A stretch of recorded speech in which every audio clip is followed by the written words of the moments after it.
So yun po mga kalingap, yan nandito po tayo ulit sa sa lugar po ni Tatay medyo 3 days din po tayo hindi nakabalik dahil po may nagka-problema lamang po yung ating cellphone hindi na nag-on.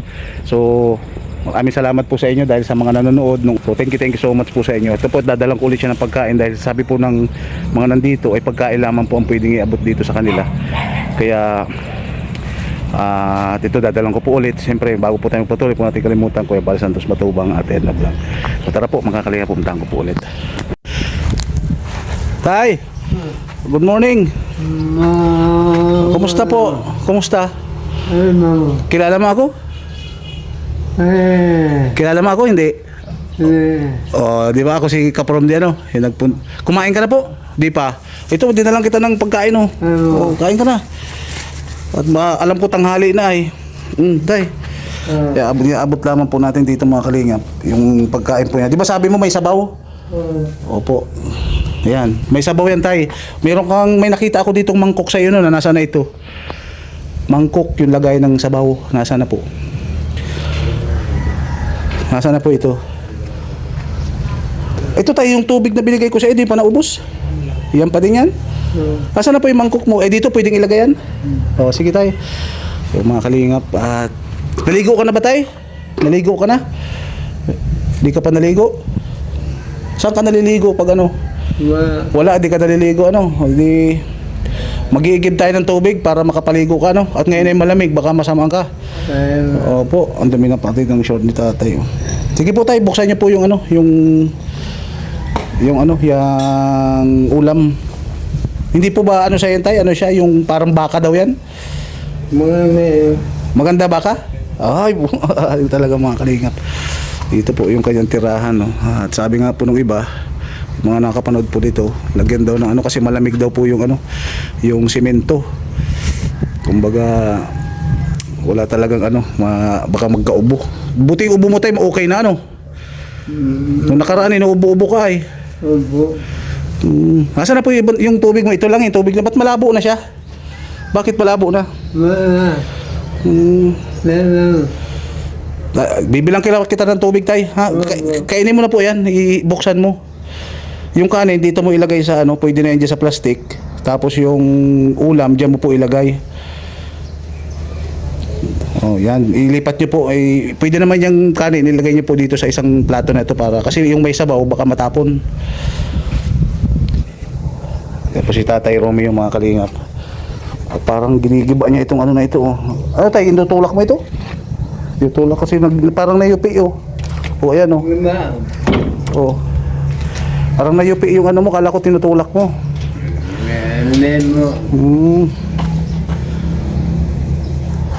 Sige tayo, kain ka na po. Nabuksan mo. Yan ay may sabaw? Yan, ipag-ano mo po tayong sabaw. Igupi habang mainit pa. Po? Maganda yung sabaw, mainit pa. Tingnan mo tayo kung kaya mong yung init niya. Kapain mo. Yan, yung init niya. Baka mainit na sobra. Mapasok ka. Yung kanin kagad tatay. Gutom. Yan, lagyan mo po ng sabaw. Yan, may sabaw po yan. Para maging ayos. Dapat daw po sabi po nung mga nakakapanood dadalan po natin si tatay kahit na yung okay lang para po para mapalitan yung damit niya. So yun po mga kalingap, at sinama ko po dito si Mr. Bentiboy kasi alam naman po natin pagdating sa mga ganitong usapin malawak na po yung kanyang karanasan lalo na po sa mga depresyon kasi di ko rin alam kung ano nito ni tatay, kung mayroon po ba siyang may nakikitaan po tayo ng sign ng depression or di po natin basta di po na mahirap kasi mag kaagad ng kung ano po yung kalagayan ni tatay kasi di po talaga natin alam. Bro, pwede anong masabi mo kay tatay? Nangakawa siya kasi nakulong. Yung mga ganito talaga pag siguro may dahilan kung bakit kinukulong, baka nabawala. Oo nga. Natin naman kasi yung mga ganito na baga pasensya ng mga ganitong mga senior.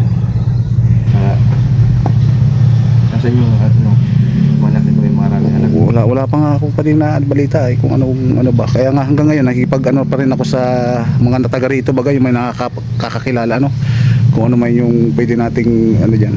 Pero hindi naman lahat na nakakulong sa ganito nakakawa. Oo. Kasi siguro hindi mo sila ikukulong kung ano, walang dahilan. Oo, pwede. Oo. Karamihan ng mga matatanda.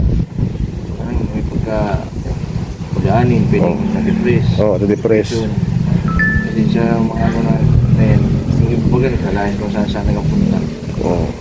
Pero ano sa tingin mo pa di? Kasi di pa daw siya naliligo. Wala pa daw siyang ligo na ano. Walang ligo. Oo. Tapos yung dati kasi nung unang punta ko, okay pa yung pintuan. Wala siya. Tapos yung pagdumi niya, dyan lang. Oo. Balang mo sa dulo. Oo, may timba. Doon yata siya umiihi.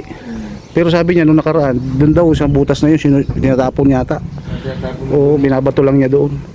Saka ito dati, yan may tuwid yung pintuan rin ngayon, parang nayupi na. Hindi kaya parang gusto niya lumabas. Tuwid na yung sinisira yun yata yun. Yan po mga kalinga pa doon at Kailangan ito mapaliguan para mapreskuhan. mapreskuhan ano. Kaso paano naman tayo makapasok diyan kaya? Kasi nakakandado.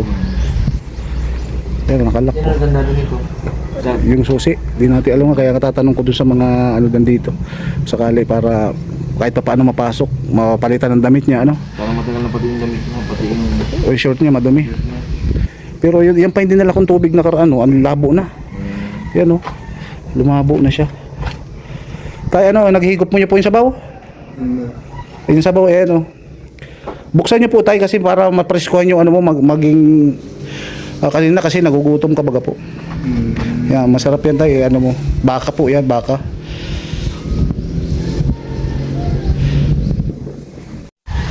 Tay, gusto mo ba tay gusto mo bang lumabas? Kumbaga magmamasyal? Gusto mo po mamasyal?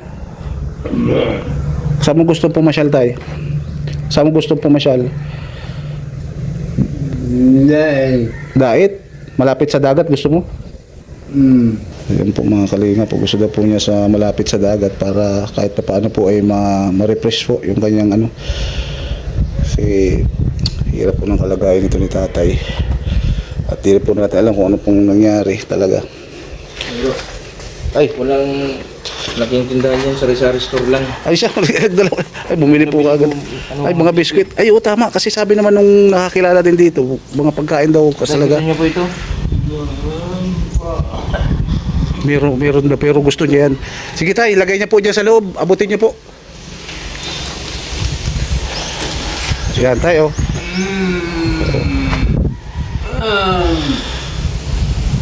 Yan tayo, ayan. Para kahit pa paano di po kayo nauubusan ng ng supply. Tayo baka maupuan niyo po yung yung yan kasama ko po yan si Mr. Bentiboy siya po yung kaya po siya nandito, gusto ko niya po rin kayong tulungan tayo na kahit sa pagkain man lang po makapag-abot-abot po sa inyo. Kaya wag po kayo mag-alala tayo kung sino man po yung dito, makakatulong po kami hindi po kami kalaban po kami, gusto naming makatulong sa kahit pa paano. At yung kung gusto maligo, darating po tayo dyan kung makapasok po tayo dyan. At kung gusto nyo makapasyal din, po natin. Kasi naalala ko po yung tatay ko sa iyo tay dati nawala na rin ito. Namayapa na. Kaya kahit pa paano mabigyan kita ng kahit sa pagkain lang po. Tay, anong gusto mong sunod na dalahin ko? Anong gusto mo? Ano po? Isda. Sabi na nila wag daw yung bangos kasi matinik po. Wag nang bangos ang dalhin natin para kahit pa paano ay hindi siya hindi ka matinik. Tay, sige na po at may pupuntahan pa po ako At nandito po sila Mr. Bentiboy, gusto ka pong kausapin. Sige tay. Kainin mo lang po yung dinala natin yung dala ko na masarap po yan sabi po nung binilang ko doon sa tindahan. Yung paksiw na baka po. Kainin mo rin tay Itong tubig tay, anong kita ng tubig? Tubig, malabo na malabo na yung tubig na yan Tay, may kaibigan ko, sinama ko dito, gusto ko rin niyang matulungan. Si Buji, tay, si Buji. Magandang hapon po. Ayan. Sinama ko po dito. Malakas pa si tatay kaya lang malakas pang kumain. Bro, anong masasabi mo sa kay tatay sa sitwasyon niya? Hindi kulang lang talaga sa mga ganitong pagkain. Kasi di ba yung sitwasyon niya nag-arugain eh. Na di naman tayo nga alam kung ano nangyari, ba't siya nandyan, ano? Kaya nga Hindi daw makalabas. O di daw makalabas. siguro hindi naman natin alam ang sitwasyon niyan. Kung bakit hindi siya makalabas. Tsaka ano ka lock. Siguro hindi natin alam ang Kwento. kwento niya. Oo. Kaya unti-unti malalaman din natin ang katagalan, ano. Kaya sa ngayon siguro, anong sa tingin mo, Buji, ang pwede nating maitulong kay tatay? Siguro sa mga pagkain. Kasi ano din yung mga pagkain. Plato Yan pa yung dara ko ng sili ka ito ay. Ito mga kalingap, si Buji po, kanya pong YouTube channel din at isa rin po siyang tumutulong, ano, mga kalingap, na kahit wala pong mga video. Kaya in-encourage ko din po siya, isa po sa nag-encourage sa kanya na gumawa po ng channel, kasi sabi ko nga tumutulong siya ng ano, para mas lumaganap o mas malaki ang tulong. Sabi ko gagawan kita ng channel para ano, para mas yung gusto din niya na makatulong eh magtuloy-tuloy, ano bro, no? tumpak. So, tumutulong po yan kahit walang camera, ano bro. Sige po, at mga kalingap, at nandibisita na po ulit na si tatay, at nadala natin ng pagkain. Ang susunod po natin project, ano sa tingin mo bro? Siguro maganda yung Malinis siya. bihisa natin, palikuan siguro mas maganda. Kaya lang ang Hindi problema, natin alam kung paano tayo makapasok yan, o siguro makikipag-usap muna tayo kung kung sino man yung pwedeng makausap, ano, para malinisan si tatay. O sige bro, salamat sa bisita mo kay tatay, ano, at may pupunta pa rin tayo. So mga kalingap, naway paki-follow po nyo ang kanyang YouTube channel, at meron din po siyang Facebook, Kadraber, dito po sa Facebook page niya. At ito po yung incoming niya na channel dito po sa YouTube, Buji TV. Mga kalingap, makakita po kayo ng mga charity na talaga pong ginagawa niya kahit wala pa po siyang channel. So maraming po salamat mga kalingap, naway paki-like and share po ng video na to para po mas marami pong makapanood at may malay mo may makatulong pa kay tatay, ano bro. So God bless po mga kalingap.